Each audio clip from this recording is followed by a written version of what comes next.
Hello, welcome to Soulprint Intuitive Tarot for November 18th.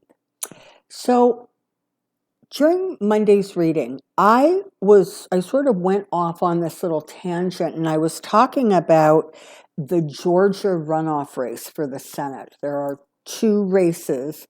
I believe those things are sorted out. I think it's early January, I think. When there is the next voting. So I want to take a look at that. I just want to do a bit of a dive on that because, of course, that is so vital and so important because we really, really want the Democrats to hold or to take the Senate. So that puts Biden in a position for at least 2 years where he can sort of move forward and implement stuff that he needs to implement, not only to sort of right the country and frankly, rebalance things just globally with allies, but domestically to be able to get stuff done. And so it doesn't end up in Mitch McConnell's, graveyard desk, right? So I want to take a look at Georgia and the Senate and see if we can get a bit of a handle on what's going on, behind the scenes, potentially what might happen, and how things might unfold. So I have a question, all right. Boy, oh boy, I sure do have a question. Okay, now before I do that, maybe we'll just do this. I've got my pendulum. We're just going to ask a couple really quick questions specific to this. So, and just energetically, I have to tell you, it feels as if nothing is set in concrete yet or stone. It feels still kind of very up in the air and very nebulous. So let us see what we can see. So back the side to side, of course, is it's ready to talk, and back and forth is yes, and round is no. Okay, Spirit. Is Reverend Warnock, does he have a better than 80% chance of winning that Senate race and winning that seat, the Senate seat in Georgia? So right now it looks like he's got a good, strong chance. Okay. Pendulum. Does Osloff have a better than 80% chance of winning his Senate seat? So for those of you who can, it's the pendulum sort of going side to side, which is something it does if there's no answer at this point. It doesn't have an answer to give at this point. So, and let's see. Is it more likely that Mitch McConnell will hold the Senate? Okay, so that's a no. And let me just ask that same question a different way. Is it more likely than not that the Republicans, the GOP party, are going to be the majority party in the Senate? So right now, that's a yes. So what that's telling me is that for whatever reason, the Warnock race looks maybe like there's he's just got maybe a better chance or a stronger chance. And the Osloff-Perdue race feels a little bit like it is still very, very much in the air. And of course, if Perdue wins his seat again, if he's reelected to that seat, that puts the Senate in the Republicans' hands. Okay, So that is, I suppose, the thing that we are now going to start focusing on and doing what energy work, prayer, thoughts, intentions, money, whatever works, to support pushing the Democrats, both of them, into a win in that environment. I just sort of get the feeling that there's going to be stuff going on around Purdue that is particularly underhanded. So let's take a look and see if we can see what might go on between now and then.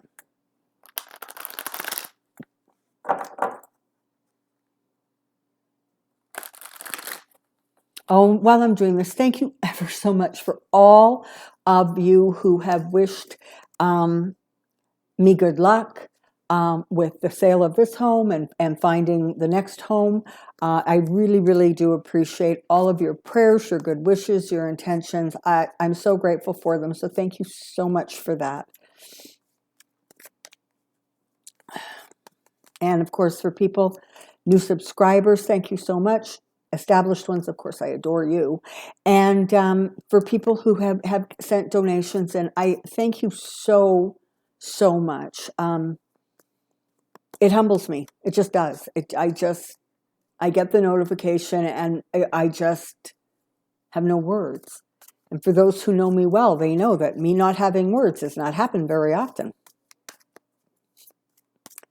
All right, come on down. Let's find out what's going on in Georgia. I have a question. Okay, so here we go. One more quick shuffle.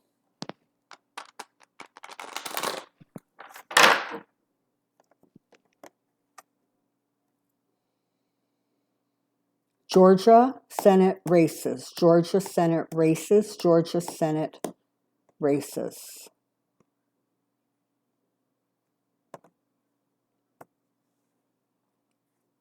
Now, one of the really powerful things that both of those Democratic contenders have going for them is the fact that Georgia delivered Biden, okay? And so that is really, really powerful energy that needs to be amplified and built on, because it was the people of Georgia, who, and of course under Stacey Abrams, who came together and were like, okay, like really, truly, enough is enough. This has to stop. And there's a lot of really good people in Georgia who are really aggravated and really annoyed by the way Stacey Abrams was basically cheated out of that governorship. And so she has a very strong sort of coalition, if you will, behind her. And she will be stepping into place, of course, to help both of those candidates, you know, get to the finish line ahead of their opponents. So that is a really powerful thing. And simply just the energy of Georgia, which has sort of gone from, it would be really nice if things could change, to, we changed them and we're going to keep on changing them. It's a much, much more powerful energy. So congratulations, Georgia. Like really, really congratulations. And the final numbers are in, as I'm sure you all know, and Biden has taken the Electoral College by 306 points or votes, however that works. So that's, you know, that cannot be recovered by Trump. It doesn't matter how many lawsuits he files or how many temper tantrums he has. Okay, so Georgia is showing tremendous, tremendous promise. This is, it almost feels like this is Georgia's time. And the state itself, despite the governor, is going to, the people of the state are going to continue to move things forward in a way so that a lot of that old sort of Southern Republican energy its hold gets loosened. Okay, it's not going to have quite the chokehold that it has had, and part of that really boils down to changing demographics. You know, it's just the evolution of the state. And so that's a fabulous thing. And I think energetically, we should all support that. And you know what? North Carolina is right behind them. And I absolutely would not be even the slightest bit surprised to see North Carolina go very, very blue kind of in the next cycle. So there is the promise. There is the hope and the expectation. There is the intention to take and hold the Senate by the Democrats. But make no mistake, there is that equal amount of force and intention behind the GOP to not relinquish control of the Senate.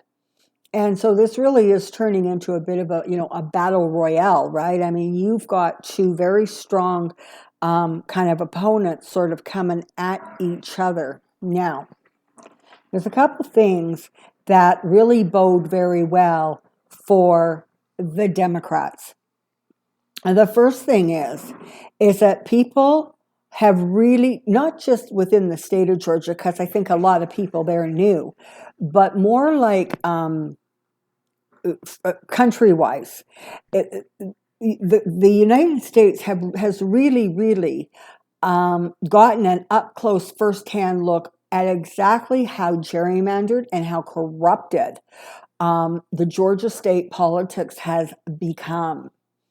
You know, trying to shatter that good old boys club is not proving an easy thing. It's taking a lot of work and a lot of diligence and a lot of moving forward. Because of that awareness, there is going to be that much more attention paid to putting into place whatever safeguards can be put into place to sort of ensure that there is a lessened amount, if you will. Okay, there's going to be more sort of eagle eyes watching, and so maybe some shenanigans are not going to sort of be able to. They're not going to be able to get away with them.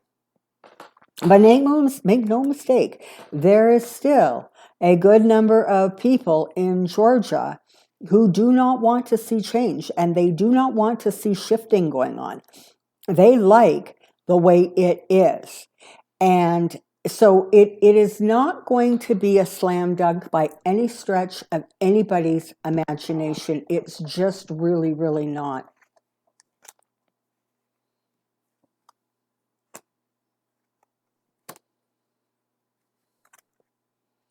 You can anticipate a lot of sort of even political infighting within the parties, trying to figure out, particularly the GOP, trying to figure out exactly the best way to, make sure that these two Senate races end up on their side of the ledger. For some reason, this is it. It's going to be a little bit harder than it would have been just a while ago, if you will. Simply because there's more eyes on the prize. There's just more people paying attention to what's going on there. Now, there's a couple things, though, that the GOP does not have that the Democrats do have. And one of the most powerful forces that the GOP doesn't have and the Dems do have is the Obamas. You can anticipate them playing a significant role in really focusing the attention on getting out the vote for those two Senate seats. there's going to be, a lot, obviously, of Democrats who are going to surge to the front and do everything they can. But I'm telling you, the Obamas, it feels very much like are going to play quite a pivotal role. It is also really important that, the fundraising and that kind of thing continue to be very, very strong, because these people, these two Democratic challengers, are really, really going to need every single resource that they can garner and harness to to make this sort of come together. So, you combine Stacey Abrams and you join her with the Obamas, and you join with that some very well-known and powerful Democrats, and you have a good coalition going forward. You've got a strong base. So then it's just a matter of ensuring that you are not dealing with people who frankly have election fatigue, right? Who have sort of given up. It's sort of like, hey, well, we got Biden in there, the heck with it. Does it really matter? Oh yeah, it matters. Absolutely matters big time.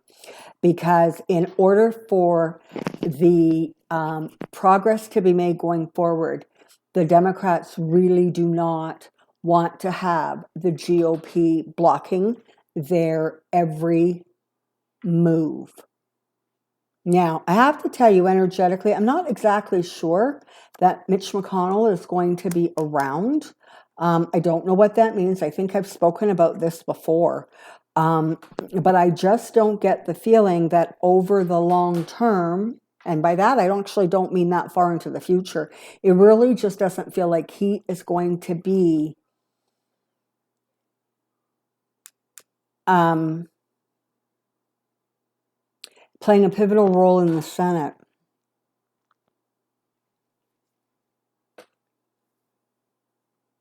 This is the thing. Justice sits here, but justice needs the help of powerful people helping to bring about the kind of change that you're trying to bring about. And listen, sending two Democratic senators from Georgia, I don't know if it's ever happened before or when it did happen last, but it would be a very big thing. It's going to be a big deal. So it's important that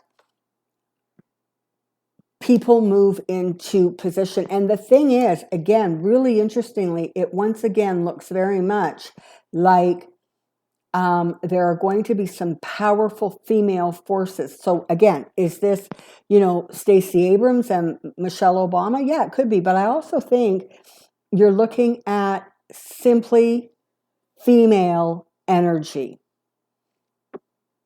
whether that is women of color, white women, whether that is college educated or not college educated.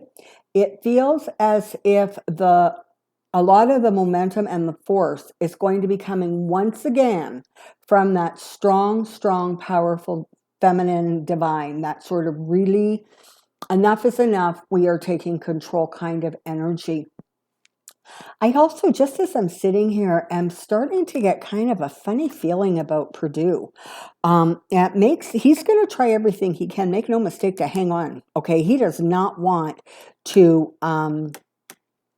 lose that seat. Okay, that is what he considers his identity, and he's not going to be too quick to let it go. And you can expect some, dirty tricks coming from both Republican campaigns, but it feels to me as if Purdue's somehow going to get into trouble. There might be something happens that sort of really tarnishes his reputation or puts a real black mark against it. I'm not getting a lot of clarity right now. It just is a feeling that something's going to be going on with Purdue that may very well give Osloff a leg up if they are ready to jump on the opportunity when it is presented. Part of the problem with Democrats is that they, everybody always says, right, they bring a knife to a gunfight. They're going to have to learn to get just a little bit more aggressive. And this is the thing. That doesn't mean that you stoop down to the behaviors of the GOP. That's not what you're looking for. But you are looking for them to, just get a little bit more resolute, just be a little bit tougher in their assertions, and frankly, a little louder in their indignation. Now, anybody who thinks that Trump is going to help is misinformed. Okay, he's not. He doesn't give a damn, people. He could care less, because you know what? Georgia didn't deliver for him. So even if he already didn't give a damn because he didn't win the election, the fact that Georgia didn't come in red is just like a two negatives, okay? And so expect absolutely no help or assistance from Trump, none. But you are going to see, I guess the McConnells, Lindsey Grahams, that, stepping in and doing what they can. But it feels sort of like something might go hinky a little bit with the way they're delivering their message. And it almost may come across a little bit too good old boys club. And that may actually really turn off some people. Very interesting, the energy I'm stepping into here.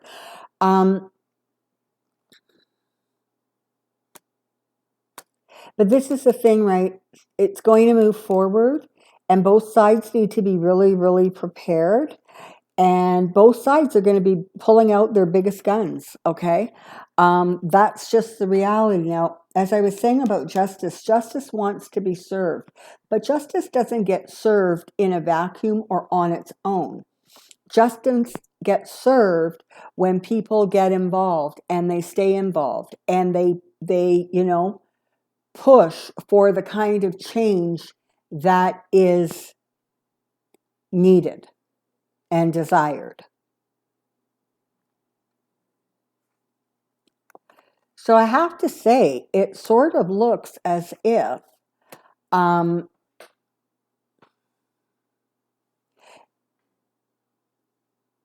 it definitely looks, I want to say in the next week or two is when you're really, really, really going to see this thing ramping up. Don't be surprised if, the likes of the Lincoln Project step in and really, really start pushing their advertising. I'm hearing the name Bloomfield. I wouldn't be at all surprised if he doesn't contribute a big chunk of money. I know Andrew Yang is apparently moving to Georgia in an attempt to solidify what he can and help however he can to turn that thing, to deliver those 2 Senate seats. So there's like a lot of energy around this. And in the next, like I say, week or two, as Trump kind of continues to diminish, right? And Biden and Harris, it sort of feels safe and secure, and right? People are then going to be really, really ready to turn their attention to these Senate seats. And I want you to take away from this the fact that where there are good intentions and will, it can triumph or trump the lower, more negative vibrations. It was done with the election, and it can be done with this or these Senate races, okay? Really important to keep that in mind. It really is time to send some of this lower vibrational energy out. I mean, on the one hand, you have a QAnon believer, and on the other hand, you have Purdue. It's time to say, you know what? You should never, ever have been elected in the first place. And second, you need to go, okay? And this is the deal, right? Judgment needs to be passed in a way that is definitive, that is strong, and that delivers the Senate to the Democrats. Because that is when you are going to be able to see the strongest and most effective Biden-Harris administration stepping into place, because they will be able to move quickly with the things that they need to do and accomplish. And there's going to be so much that needs to be done and accomplished. It's just really, really important that these 2 Senate races end well for the Democrats. So that is my take on Georgia. I will be revisiting this, of course, as it gets closer, but I think that gave us kind of a nice glimpse inside of what we can anticipate, maybe what's going on a little bit behind the scenes, and most importantly, it once again gives us the focus. Okay, the presidency has been delivered. Let's get these 2 Senate seats delivered, because it's just really, really important for the kind of change that 78 million people voted for. All right, so for those of you in the United States, happy Thanksgiving Day tomorrow. I guess you move into sort of a holiday weekend kind of energy, so enjoy yourself. Stay safe. Practice social distancing. Wash your hands. Wear your mask. I know that your Thanksgiving is not going to be what you typically know and celebrate, just like the Canadian one wasn't either. But it's one Thanksgiving. Okay? Enjoy it however you're going to enjoy it. Take care. Stay safe. Until next time, take care. Be well. Bye for now.